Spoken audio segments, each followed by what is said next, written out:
On March 11, 2020, the World Health Organization made an announcement. In the past 2 weeks, the number of cases of COVID-19 outside China has increased 13-fold. COVID-19 can be characterized as a pandemic.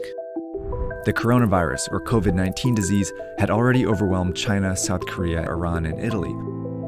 And this was a warning to other countries where it was now spreading quickly. In the days and weeks ahead, we expect to see the number of cases, the number of deaths, and the number of affected countries climb even higher. The spread of COVID-19 was no longer something that could be stopped. But we can still slow it down. We just have to act right. Someone with COVID-19 usually develops a fever and a cough. Aches, pains, and other mild symptoms are also possible, but are less frequent.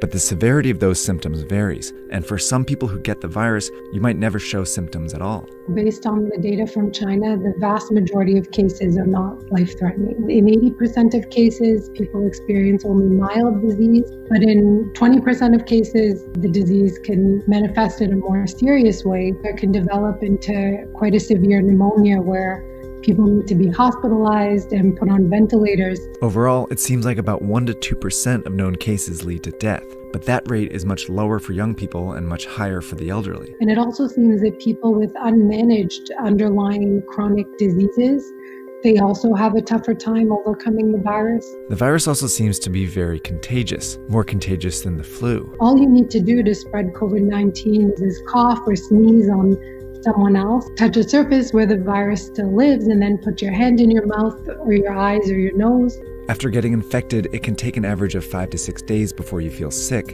and your symptoms start to appear. But you can already spread it to people in that period, even if you feel healthy. Just as people realize they're sick, they seem to be at the most risk of passing it along to others. That's how the virus has been so effective at spreading across the world so quickly, and why the WHO was now calling COVID-19 a pandemic. But what they said next was just as important. We cannot say this loudly enough. All countries can still change the course of this pandemic. And that depends on something each of us needs to do as individuals. So diseases become really dangerous when everyone gets sick at once and the health system becomes overwhelmed. In any hospital, the capacity to treat patients is limited by how many beds they have. Think of this as the number of beds in your local hospital at any given time. A couple are already filled by patients receiving treatment for things like a car accident injury or a stroke. And this dot represents one person who's healthy and decides to go out like usual. They jump on the subway and head into the office where they catch COVID-19. But they don't feel sick right away, and might not for several days. So later they go to a basketball game, where they unknowingly infect 2 or 3 more people. Most of these people will have relatively mild cases, but one might be an elderly person with a severe case who will eventually have to go to the hospital. But these 3, who are all infected but don't feel sick, go out again, on the subway, into the office, and then out after work, infecting several more people. 20% of whom will need to go to the hospital. Over a short period of time, this process multiplies the number of people going to the hospital each day.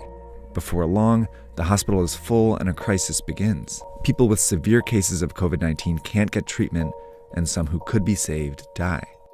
Plus, people with other issues can't get treatment either, and some of them die. This surge of severe cases causes avoidable deaths. That's what happened in South Korea, Iran, and Italy, all of which went from 100 to more than 5,000 cases in less than 2 weeks. A lot of people died because they couldn't get into the hospitals. This surge is made up of only severe cases, but it was generated by people who didn't feel sick, spreading the disease in public. Which means the people who can do the most to avoid these unnecessary deaths are these people. And that means all of us. To slow the virus down, you need to act as if you already have it. By avoiding public transportation, the office, crowded places, and even small social gatherings, you decrease your chances of both getting the disease and spreading it. This is called social distancing. If enough of us do it, the virus still spreads, but much slower. Over time, many people might still get infected, but fewer severe cases show up to the hospital each day, never overwhelming the system. this trend line gets flatter. These people can all get treatment, and fewer people die because of it. These are the two ways the COVID-19 pandemic can play out. But this one only happens if everyone does their part. And it's why experts and officials are urging people to flatten the curve by social distancing and staying home as much as possible. It's also why in the US, many companies are helping by requiring employees to work from home, and major sports leagues have canceled their games for the time being. It may seem drastic, but it's worked before. In 1918, the cities of Philadelphia and St. Louis were both hit by a flu pandemic, but they responded in different ways. In Philadelphia, health officials allowed a huge parade to go ahead, while in St. Louis, officials prepared. They closed schools, theaters, and bars. Philadelphia's hospitals were overwhelmed, and many more died as a result. But St. Louis was able to avoid those excessive deaths. 100 years later, these are the two scenarios we face. A difference not in whether you get the coronavirus, but when you get it. That could mean the difference between life and death, maybe for someone you know. But we have to act now.